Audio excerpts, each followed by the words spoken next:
Assalamualaikum warahmatullahi wabarakatuh. Alhamdulillah rabbil alamin. Puji syukur atas kehadirat Allah Subhanahu wa taala, yang mana Allah Subhanahu wa taala telah melimpahkan karunia-Nya kepada kita dan nikmat-Nya kepada kita. Alhamdulillah Allah telah memberikan nikmat kesehatan sehingga kita dapat sehingga kita dalam keadaan sehat walafiat sampai sekarang ini. Baik, adapun saya di sini telah bersama Ustadz Ferry, yaitunya sebagai pembina asrama di Pondok Pesantren Tawalib Tanjung Limau.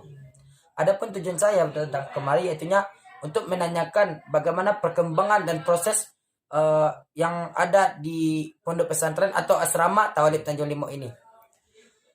Sebelum kita masuk dalam wawancaranya, baik saya akan memperkenalkan Tawalib Tanjung Limau ini berada di daerah Simapur ya Ustaz? Ya betul. Tepatnya di Kecamatan Pariangan, tepatnya di Kampung Jorong Tanjung Limau. Ya. Oke, baik. Setelah kita berbincang mengenai tempat keberadaan Tawalib Tanjung Limau ini, barulah kita akan menanyakan beberapa pertanyaan atau kita memberikan pertanyaan kepada Ustadz tersebut mengenai dari segi lingkungan Tanjung Limau tersebut atau dari segi pondoknya gimana, asramanya pun gimana. Baik. Apakah boleh saya mewawancarai Ustadz? Ya boleh saudara Bima, disilakan dengan senang hati. Nah, baik, terima kasih banyak Ustadz. Syukran katsiran. Afwan. Di sini adapun dengan beberapa pertanyaan Ustadz. Yang pertama dengan pertanyaan dah berapa lamakah Ustadz bekerja di asrama ini Ustadz? Baik, terima kasih saudara Bima. Alhamdulillah sampai sekarang, dan sebelum saya menjadi pembina asrama, saya juga termasuk salah seorang alumni dari Pondok Pesantren Tawalib Tanjung Limau ini. Alumni. Ya. Jadi alumni tahun 2020 dan 2021. Baik, setelah tamat dan saya langsung menjadi pembina atau sekalian mengabdi di Pondok Pesantren Tawalib Tanjung Limau ini. Itu saya mulai di sini yaitu tahun ajaran baru pada tahun 2021 kemarin. Begitu Ustadz. Tadi Ustadz kata Ustadz sebagai alumni di Pondok Pesantren ini. Gimanakah rasa Ustadz selama menjadi, apakah ada perbedaan Ustadz menjadi murid di sini dan setelah Ustadz bekerja di sini, apakah yang terasa perbedaannya sama Ustadz? Ya baik, sangat bagus sekali pertanyaannya saudara Bima. Mungkin selama saya menjadi santri di sini, ya. tentu banyak sekali perbedaan-perbedaan setelah menjadi pembina untuk membina adik-adik santri di sini. Tentu saya lebih giat lagi bagaimana supaya santri di sini tidak menjadi santri yang tidak berguna begitu. Jadi mendidik sebaik mungkin, mengingatkan ya, sebagai pembina tentu memberikan arahan-arahan yang terbaik untuk santrinya supaya nantinya bisa berguna bagi masyarakat, agama, bangsa dan negara kita. Jadi motto Ustadz sesuai dengan ada landasan gitu kan Ustadz? Iya. Mungkin di sini saya memiliki motto khairun nasu anfa'ahum linnas. Ya, sebaik-baik manusia yaitu yang berguna bagi manusia yang lainnya. Ya, begitu saudara Bima. Baik Ustadz. Kan kenapa Ustadz mau mengabdi di Pondok Pesantren Tawalib ini Ustadz, sementara teman-teman Ustadz yang lain pasti banyak kan yang seangkatan sama Ustadz. Ya. Apa faktor pendukung Ustadz gitu? Silakan. Baik, kenapa saya mau mengabdi di sini? Yang pertama yaitu bagaimana saya bisa mengembangkan diri saya sendiri dan bagaimana saya juga bisa memberikan ilmu yang saya dapatkan selama di pondok pesantren ini kepada adik-adik yang di bawah saya tentunya, atau santri yang di asrama Tawalib Tanjung Limau. Setelah beberapa pengalaman yang saya dapatkan di sini, dan untuk itu saya berkeinginan sekali memberikan pengalaman-pengalaman, ilmu-ilmu yang telah saya dapatkan di sini, dan mungkin menggali lagi ilmu yang belum saya dapatkan di sini supaya lebih bagus lagi. Itu sebenarnya. Baik, terima kasih sebelumnya Ustaz. Ya, sama-sama. Selanjutnya Ustaz, pertanyaan yang selanjutnya gimanakah perkembangan asrama yang telah Ustadz bina ini, dan apakah ada kendala selama Ustadz membina di sini? Baik, sangat bagus sekali pertanyaannya Saudara Bima. Mungkin perkembangan yang telah dilakukan, yang telah ada selama saya menjadi pembina. Ya. Tentu yang namanya dulunya santri, Ya. yang sekarang mengabdi sebagai pembina, yang diangkat sebagai pembina, tentu perkembangannya yang saya dapat itu bagi diri saya sendiri. Yang pertama, saya bisa lebih meningkatkan lagi yang dari santri menjadi pembina. Tentu saya lebih disiplin lagi, tentunya menjadi contoh bagi santri yang lain. Perkembangannya ya alhamdulillah, santri dapat melakukan ibadah yang terutama tentunya salat 5 waktu dan ibadah-ibadah sunnah seperti puasa Senin Kamis dan seperti sholat sunnahnya. Ya, seperti itu perkembangan-perkembangan yang ada di Pondok Pesantren Tauhid Sunimau. Meskipun kendala yang saya hadapi itu yang namanya baru mengabdi, yang baru menjadi pembina, yang biasanya berteman dengan adik-adik kan. Itu saya setelah menjadi pembina tentu ada yang harus saya jarak gitu. Walaupun demikian, saya berusaha bagaimana adik-adik santri semuanya senang dengan saya, dan supaya lebih baik lagi dalam melakukan belajar menuntut ilmu di pondok pesantren ini. Baik Ustaz, terima kasih banyak Ustaz. Ya, selanjutnya dengan pertanyaan selanjutnya Ustaz, kan banyak nih santri yang Ustaz bina atau yang Ustaz didik di pondok ini, di asrama ini kan tidak semuanya kita mengetahui bagaimana sifat-sifat mereka tersendiri gitu kan. Gimanakah cara Ustadz menanggapi bagi santri-santri itu yang bandel yang gitu? Bagaimanakah Ustadz cara mendidiknya gitu? Silakan Ustadz. Ya, mungkin ya di sini memang betul yang dikatakan oleh Saudara Bima tadi. Begitu banyak karakter-karakter dari santri di sini. Mungkin ada yang bandel, ada yang ketika diingatkan, dilihat saja sudah mengerti, paham, dan ada disuruh dulu baru dia paham, diingatkan dulu baru dia paham, bahkan dengan hukuman-hukuman terlebih dahulu baru dia paham. Mungkin di sini cara menghadapinya, kita terlebih dahulu mengetahui karakter santri masing-masing dulu. Karakter mereka tersendiri gitu. Kalau kita sudah mengerti, sudah paham dengan karakter dia, dengan cara yang dia sukai, tentu kita lebih mudah lagi untuk menanggapinya.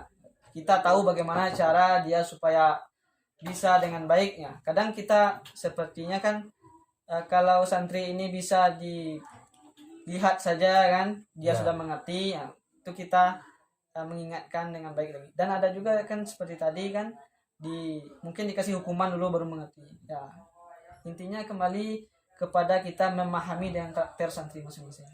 Terima kasih Ustaz. Jadi saya telah mengasih atau mengajukan beberapa pertanyaan, kalau nggak salah itu udah 4 kan? Iya, 4 atau 5 dah. Selanjutnya dengan pertanyaan selanjutnya Ustaz. Apakah di asrama ini diperbolehkan berbahasa daerah tersendiri atau gimana? Dan apakah apabila dia melanggar, apakah hukum yang Ustaz berikan kepada mereka yang melanggar? Ya, baik Saudara Bima. Untuk bahasa, mungkin itu salah satu kendala kita di sini. Kami sudah berusaha sebagai pembina asrama untuk jaga bahasa, minimal kami terapkan dulu dengan berbahasa Indonesia. Karena sebagaimana ciri khas santri, moto santri itu kan al-lughatul tarjumahat, yang artinya bahasa itu adalah mahkota pondok. Kita dapat mengetahui perbedaan-perbedaan apakah dia santri atau tidak dengan bahasanya saja, kita sudah mengetahui. Itu kami berusaha. Itu memang tidak diperbolehkan untuk berbahasa Minang atau berbahasa daerah di pondok pesantren ini. Walaupun masih ada 1 atau 2 orang yang berbahasa, tentu kami kasih tindakan yang lain seperti mungkin kebersihan, seperti itulah Saudara Bima. Baik Ustaz, terima kasih Ustaz. Selanjutnya Ustaz ya. Apa kegiatan adik-adik kita selama sehari atau selama seminggu atau selama setiap harinya ya? Setiap harinya. Apakah kegiatan mereka gitu? Baik, kegiatan mereka yaitu mulai dari bangun tidur. Ya. Itu dia bangun tidur jam 4 seperempat atau jam setengah 5 paling lambat. Itu dia bersiap-siap untuk sholat subuh. Dan pada subuh, setelah sholat subuh dia lanjut ke hafalan tahfiznya. Gitu. Nanti ada dibagi kelompoknya, ada yang kelas baru dan yang kelas lama atau santri baru dengan santri lama itu dipisah. Nah nanti kan hafalannya yang baru dan yang lama itu berbeda ya saudara Bima. Nanti dia menghafal sampai jam setengah 6 atau jam 6. Setelah jam 6 dia bersiap-siap untuk mandi, atau mandinya ada 2 pilihan di sana. Ada yang mandi sebelum subuh dan ada yang setelah subuh. Karena ramai jadi dibagi 2 gitu saudara Bima. Begitu. Ya. Terus kegiatannya setelah bersiap berangkat ke madrasah, ke sekolah, belajar di sana seperti belajar dengan pelajaran-pelajaran pondok yang lainnya. Sampai dengan zuhur ya, karena sekarang masih dalam suasana Covid, itu masih sampai zuhur. Dan nanti setelah zuhur dilanjutkan dengan kegiatan ekstrakurikuler. Ya, ekstrakurikuler seperti di sana ada latihan drum band, latihan tapak suci, latihan kaligrafi, latihan seni, dan masih banyak kegiatan ekstrakurikuler yang lainnya yang mereka ikuti. Itu dari setelah zuhur dan dilanjutkan dengan setelah asar sampai jam setengah 6. Setengah 6 bersiap-siap kembali untuk siap mandi segala macamnya sampai dan untuk melaksanakan sholat maghrib. Setelah sholat maghrib kembali murojaah. Hafalannya telah dihafal pagi tadi. Ya, murojaah hafalan yang tadi pagi. Dan setelah murojaah sampai isya. Dan setelah isya dia makan. Ya. Setelah makan lanjut dengan belajar malam. Belajar malam untuk mempersiapkan belajarnya besok pagi kembali. Sampai jam berapa adik-adik itu belajar, saudara? Baik, sampai jam setengah 10 atau jam 10 paling lambat mereka belajar malam.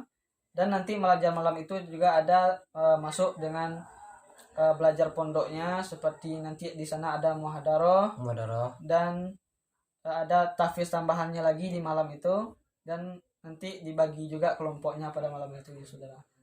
Sampai jam 10 dan istirahat sampai jam setengah 5 atau jam 4:04 tadi. Itulah kegiatan mereka sehari-hari di Pondok Pesantren Daulid Tanjung Limau ini saudara Bima. Tadi kan Ustadz tadi ada membicarakan ekstrakurikuler gitu kan? Iya betul. Kalau boleh tahu nih ya Ustadz, ya, apakah ada ini yang telah meraih dari ekstrakurikulernya? Contohnya tadi Ustadz membicarakan tapak suci gitu kan? Apakah ada mereka telah meraih penghargaan gitu? Baik, terima kasih saudara Bima untuk penghargaan atau prestasi yang telah mereka dapatkan. Itu ada prestasi-prestasi seperti tapak suci tadi.